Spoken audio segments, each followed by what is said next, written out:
there, welcome to the channel, Loving Life on Less. Today's video is a quickie on how we make gluten-free bread for cheap cost, wholesome ingredients, and best of all, you do not have to mess around kneading and proving your bread. It's soft, flexible, tasty, and can be used for toasting or just used as bread and butter in sandwiches.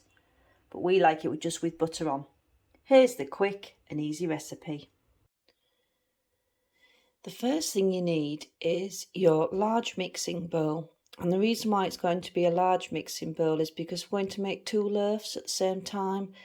For economical reasons, they can both go in the oven at the same time and it's just easier to make. This bread freezes really well, so don't worry about making more than 1 loaf because it does keep well.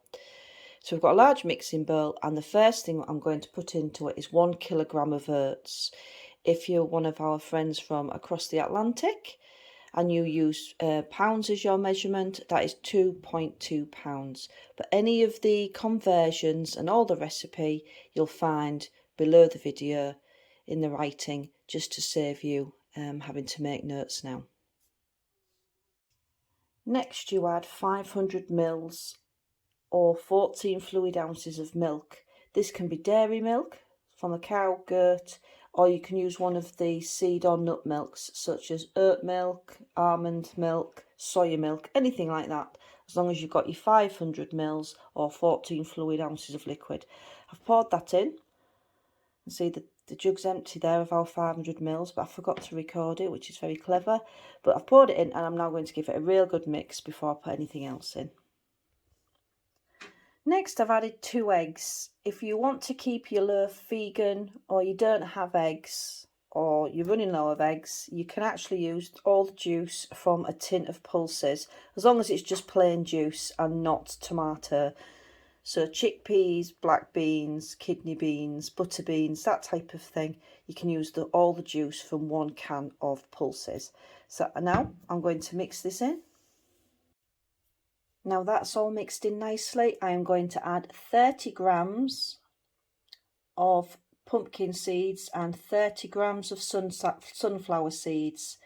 So that's a large heaped tablespoon of each. So 30 grams of pumpkin seeds and 30 grams of sunflower seeds. And in they go. And I shall mix those up well. Then 1 teaspoon of baking soda, or bicarbonate of soda, it can be called in the UK. 2 teaspoons of sugar, just to offset our bicarb. And then finally, I shall just use a pinch of normal table salt, and then I shall mix it all in.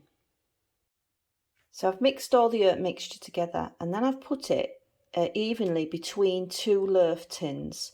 The most important thing about this is to oil the inside of your loaf tins first, just with a smear of oil on every corner and every side. I use olive oil, but you can use whatever seed oil or vegetable oil you're using before you put your oats in, because that way it won't stick when it comes out of the oven.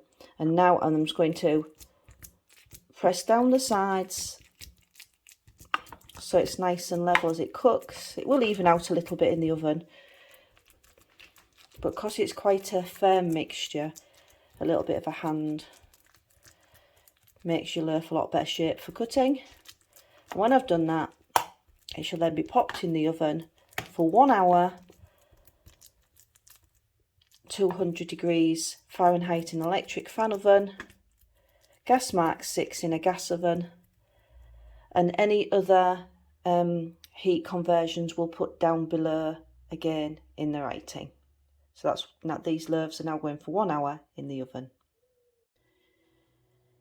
So this is how the bread looks when it comes out of the oven. I'm going to leave it to cool for about an hour before I take it out of the loaf tin, and it should slide out nice and easily. They've popped out the loaf tins lovely and easily, and then it's all that's left to do is now to slice them and use them as bread in sandwiches, soups, even toast's okay, but my very favourite is just a slice of this oaty gluten-free bread with some rather lovely butter. So this is the bread finished, and as you can see it cuts quite nicely, and it also is quite soft and flexible and moist. It's not like a lot of gluten-free breads which can be really dry, and it's really nice and tasty. It's really easy, nice flexible bread.